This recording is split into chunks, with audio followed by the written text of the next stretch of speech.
কষ্ট হচ্ছে না? গুরু দক্ষিণা নিয়ে আপনি আমাকে শিষ্য হিসেবে মেনে নিলেন। আমি এই হাত দিয়ে ধনুক চালনা করতে পারবো তো? আমার ধনুক বাণের গতি কমে গেছে, তীর লক্ষ্যভ্রষ্ট হচ্ছে, আরো অনুশীলন চাই।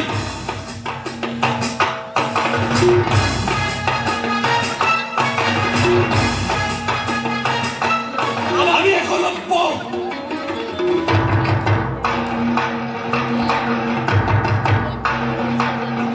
কৃষ্ণ, তুমি আমার সম্পর্কে বলেছিলে একলব্য বনচর নিষাদ হলে কি হবে? নিজের মর্যাদার এবং নিজের বীরত্বের সম্বন্ধে এতটাই সচেতন যে তাকে যুদ্ধে অতিক্রম করা ভীষণ কষ্টসাধ্য ছিল। দ্রোণের কৌশলে যদি বৃদ্ধাঙ্গুষ্ঠ না কাটা পড়ত, একলব্যকে দেবতা, দানব, সর্প কেউ পরাস্ত করতে পারত না। অতএব আমিও ভাগ্যের দ্বারা নিয়ন্ত্রিত চরিত্র হলাম। আমাকে ইতিহাসের পাতা থেকে মুছে ফেলতে কৃষ্ণ তুমি বলরামকে পাঠিয়ে দিলে আমাকে হত্যা করতে।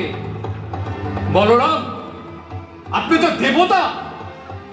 আমার মতো একজন প্রতিবন্ধী শূদ্রের সাথে কপট যুদ্ধে নামলেন।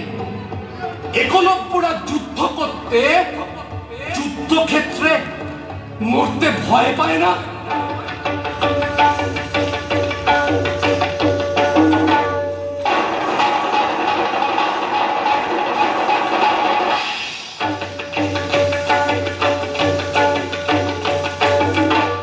বলরাম, তোমার গলা যখন আমার বুকের উপর আছড়ে পড়ছে, আমাকে তুমি শেষ করে দিতে পারবে না।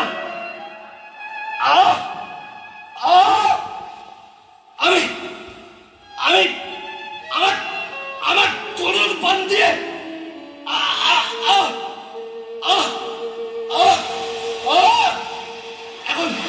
এখন আমার সামনে একটা সমুদ্র। আমাকে সমুদ্রে ঝাঁপ দিতে হবে। বলরাম, কৃষ্ণ শেষ পর্যন্ত তুমিও একজন দেবতা হয়ে একজন নিষাদ বংশীয় মানুষের জন্য তোমাকেও